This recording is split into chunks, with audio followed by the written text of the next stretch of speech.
Hey, I'm really glad you pressed play today. I don't know where you are right now. Maybe you're walking, maybe you're studying, maybe you're lying in bed with your headphones on. But I want you to know something before we begin. You're not the only one who struggles to think in English. In fact, I'd say most of us do, at least in the beginning. So let's take a deep breath together. In and out. This episode isn't about pressure. It's about permission. Permission to slow down, look inward, and ask ourselves a powerful question. What's really stopping me from thinking in English? Not speaking, thinking. Because here's the truth. It's not your grammar. It's not your vocabulary. It's not your memory. Most of the time, it's your mental habits. Let me start with a confession. For the longest time, I thought thinking in English would just happen to me one day. Like, one morning, I'd wake up, make some tea, and suddenly all my thoughts would magically switch to English. No more translating, no more doubt, just pure, natural fluency. But that didn't happen. Not because I was lazy, not because I wasn't smart enough, but because I was carrying around 100 little blocks in my mind, invisible blocks.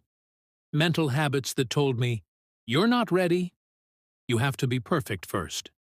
Thinking in English is for fluent people, not learners like you. And those quiet little beliefs? They kept me small. They kept me stuck in my own language, even when my heart wanted to grow into another one. So, if you've ever felt that, if you've ever started a sentence in English inside your mind and then stopped halfway through because it didn't sound good enough, you're not alone, and you're not broken. You're just blocked. And here's the beautiful news. Blocks can be removed. Habits can be changed. And thinking in English is not some magical ability you either have or don't have. It's a muscle. And muscles can be trained. This episode is about that training. It's about breaking through the mental walls we don't even realize we've built. It's about finding out why we keep translating, hesitating, and second-guessing ourselves, and what we can do to finally set our thoughts free. Because trust me, when you start thinking in English, really thinking, without fear, without filters, something inside you changes. You begin to feel more confident, more independent, more you. So if you're ready, let's take this one step at a time. In the next chapter, we'll talk about one of the biggest, sneakiest blocks of all, the fear of making mistakes. That quiet fear that keeps so many learners silent, even when they have so much to say. Let's talk about it. Let's shine a light on it. And let's start to break through. Together. Let's be honest. This one's heavy. Not because it's hard to understand, but because it lives deep inside most of us. The fear of making mistakes. That little voice that says, what if I say it wrong? What if I sound stupid? What if they laugh, or correct me, or worse, ignore me? We don't talk about it enough, but that fear, it's powerful, and it's quiet, and it's the reason so many learners never take the leap from translating to thinking in English. I remember one time, I was at a small gathering, not formal, just a casual evening with a few international friends, and someone turned to me and said, "So, what do you think about this?" My heart stopped. It wasn't even a difficult question, but my brain froze. Why? Because I was too busy trying to say the perfect sentence in my head. I wanted the right tense, the best word, no pauses, no errors. And in the time it took me to chase perfection, the moment passed. That's what fear does. It doesn't just slow you down, it silences you. It makes you shrink. even when your mind is full of thoughts. And here's the part that hurts the most. After a while, you stop trusting your ideas. You stop believing that your imperfect English is still valuable English. But here's the truth. I wish I had learned sooner. Fluency doesn't come from perfection. It comes from permission. Permission to be wrong. Permission to grow out loud. Permission to make a mess. Because that's where confidence is born. Every fluent speaker you admire, they made thousands of mistakes to get there. And they're probably still making them. But they don't let fear stop them from speaking. So why should you? If fear of mistakes is blocking you from thinking in English, try this. Start small. Say something out loud to yourself. Right now, that isn't perfect. Maybe it's, I know the word, but I try. Maybe it's, this hard, but I do it anyway. Say it with feeling. Say it without apology. Because that sentence is real. And real language, flawed, emotional, messy, is alive. It grows. And the more you practice being brave inside your mind, the more natural it becomes to think freely in English. In the next chapter, we'll look at another quiet habit that holds so many learners back. And I know you've done it too. Translation. The thing we think helps, but often slows us down more than we realize. Let's talk about why we do it, and how to gently let go. Let's talk about something every English learner has done, probably every single day: translating. You hear something in English, and your brain immediately goes, "Okay, what's that in my language?" Or you try to speak, but first you say the sentence in your native tongue, then slowly, painfully, try to rebuild it in English. Sound familiar? Yeah, I know that feeling. I used to do it with every sentence. I want to go to the store would first pass through 3 steps in my head. First, think in my language. Second, find the English words. Third, check the grammar. By the time I actually said the sentence, I was already out of breath. And here's what's crazy. I didn't even realize it was slowing me down. I thought I was being smart, careful, precise. But in reality, all that translating, it was stealing my confidence, it was keeping me dependent. It was convincing me that English was just something I could convert, instead of something I could think in. So why do we do it? Because it feels safe, familiar. Our native language is home, and English feels like a stranger. But the truth is, if you want to train your brain to live in English, you have to stop going back home every time you want to speak. You have to learn to sit with the discomfort, to trust your instincts, to be okay with a sentence that's a little broken, but still you. Let me give you a practical way to break this habit. Start connecting words directly to images, not translations. When you hear the word book, don't think, "Oh, in my language that's..." Think of your favorite book. See the pages. Feel the cover in your hands. The more you do this, the more your brain will stop asking for permission from your first language, and the more it will start building a home in English. You can also train this with actions. When you're walking, think, "I'm walking." When you're making tea, think, "Boiling water." Pour. Sip. Say it as you do it. Live in the language. Even if it's slow. Even if it feels awkward. Because eventually, your brain will stop asking, "How do I say this?"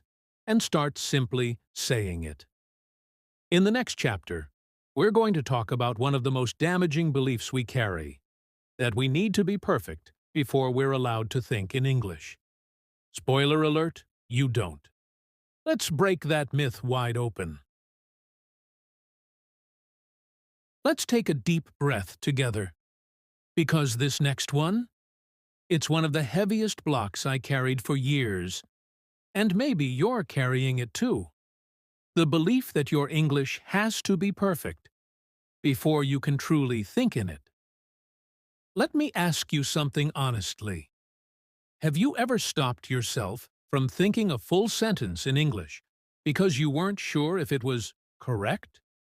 Have you ever interrupted your own thoughts to check grammar rules in your head? I have. More times than I can count. And each time I thought I was doing the right thing, trying to be accurate, responsible, professional. But here's what I didn't see then. Perfectionism wasn't helping me.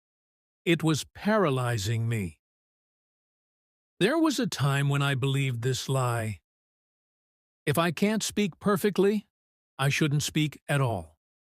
And that belief followed me everywhere, even inside my mind. I'd try to think in English, and halfway through I'd stop and say, "Wait, is that the right verb form? Should I use at or in here? Oh no, that doesn't sound like a native." And just like that, the thought died.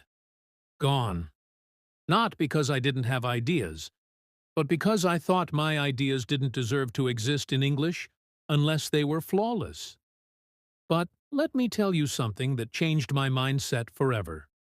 You don't need perfect grammar to think in English. You need permission. Permission to be messy, to be emotional, to be human. Thinking is not a performance, it's a process. And the more you let your thoughts come freely, without constantly editing them, the more fluent your mind becomes. So, here's what I started doing. I gave myself space to think in imperfect English on purpose. Yes, on purpose. I'd say things like, "I no want go today, but I go. This not easy, but I try. I forget word, but I speak. Was it grammatically wrong? Sure. But was it real? Was it me? Absolutely." And you know what? That kind of honesty became my foundation. Because from there, my English could grow. Not from fear, but from freedom. So if perfectionism is blocking your mind, here's a gentle reminder. Your thoughts don't need to be perfect to be powerful. They just need to be true. Start thinking in broken English, if you have to. Let it be soft, clumsy, unsure, but let it be yours. Because fluency doesn't come from getting it right. It comes from not giving up. In the next chapter, we'll tackle another hidden block that many learners face. One that sounds productive, but can actually keep your thinking stuck. It's the habit of relying only on academic practice. Let's break that wall, too. Let me tell you something that might sound surprising. I used to be a perfect student and a terrible English thinker. I had the notebooks, the grammar rules, the flashcards, the high test scores.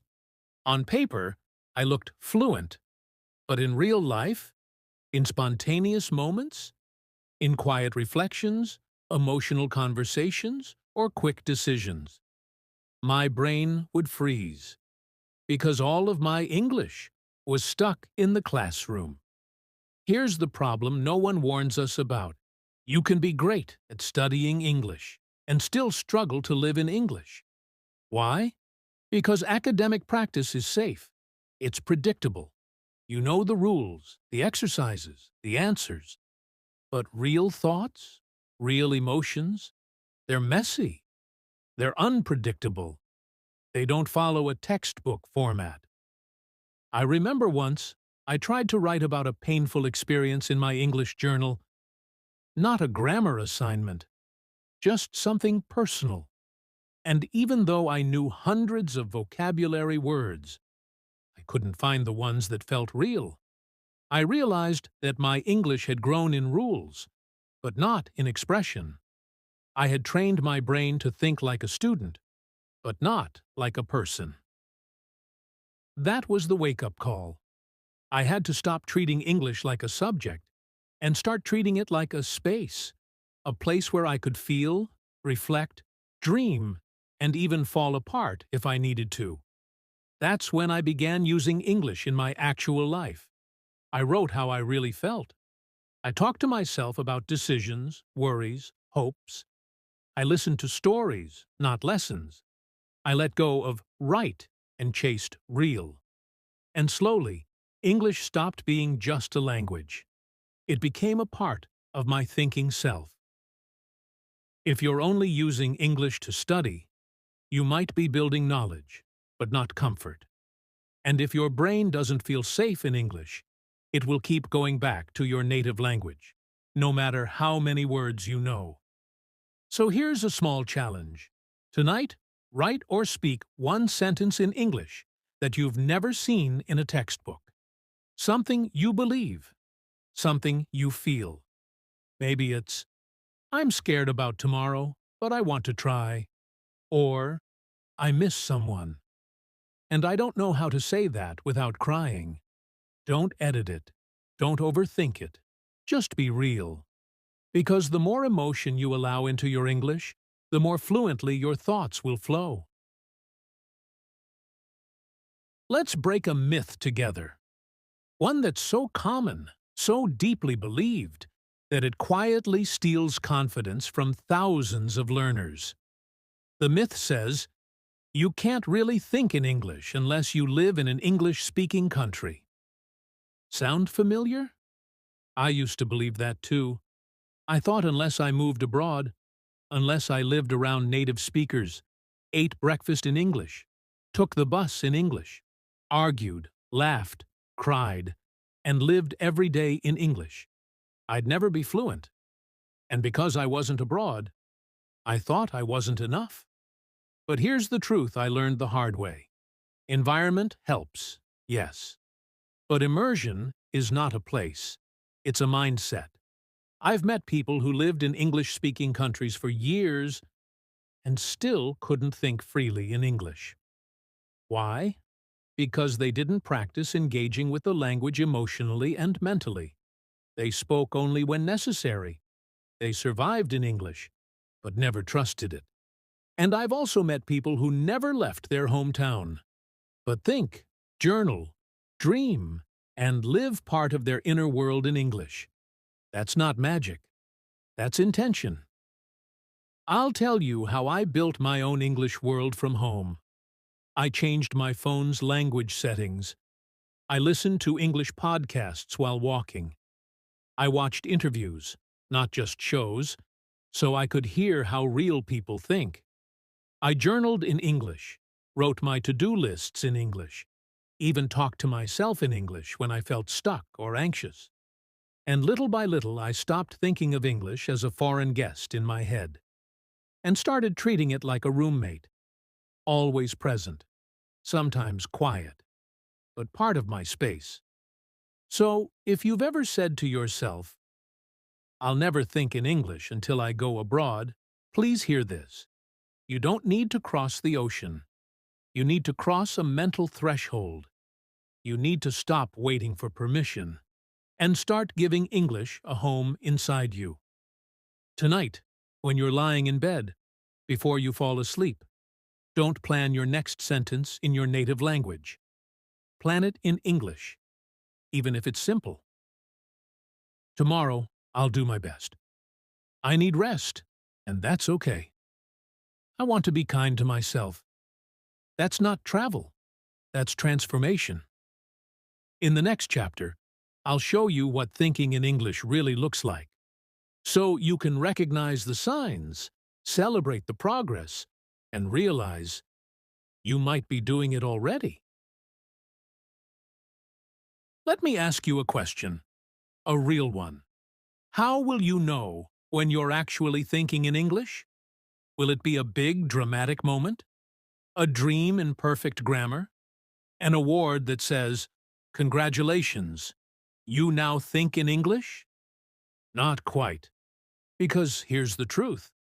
Thinking in English doesn't always feel big. Sometimes it's so quiet.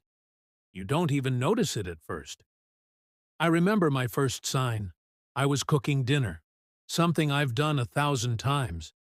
And without planning to, I looked at the clock and thought, I've got 15 more minutes before the rice is ready. And I froze. Not the rice. Me. Because that sentence, that thought, it came in English. No translation, no struggle, no effort, just English, like a whisper I didn't expect. That's how it begins. Not in classrooms, not in front of a mirror, but in life. In those tiny, unplanned, natural moments where your brain chooses English without being told. So, what does thinking in English actually look like? Here are a few quiet signs to watch for. You narrate your actions in English. Where did I put my keys? I'll make tea first, then answer emails. You react in English, even silently. Ugh, I knew this would happen. Seriously? Again? You ask yourself questions in English. Do I really want to go today? What am I avoiding right now? You plan or organize your day in English. First, I'll finish this task, then I'll take a break. You talk to yourself kindly. I'm trying. That matters. Today was hard, but I showed up. These aren't big speeches. They're not essays. They're you, in real time, living in English. And maybe you're already doing it more than you think. Maybe that's why you're here, listening to this podcast, practicing this moment. Your brain is already inviting English in. You just haven't paused long enough to realize, wait, I am thinking in English. So here's your reminder. You don't need to wait for perfect grammar. You don't need someone else to confirm it. If you've had even one small, honest thought in English today, you're already on the path. And the more you notice it, the more it grows. In the next chapter, we'll take all of this awareness and build a practical daily habit around it. Because once you know you're capable, it's time to get consistent.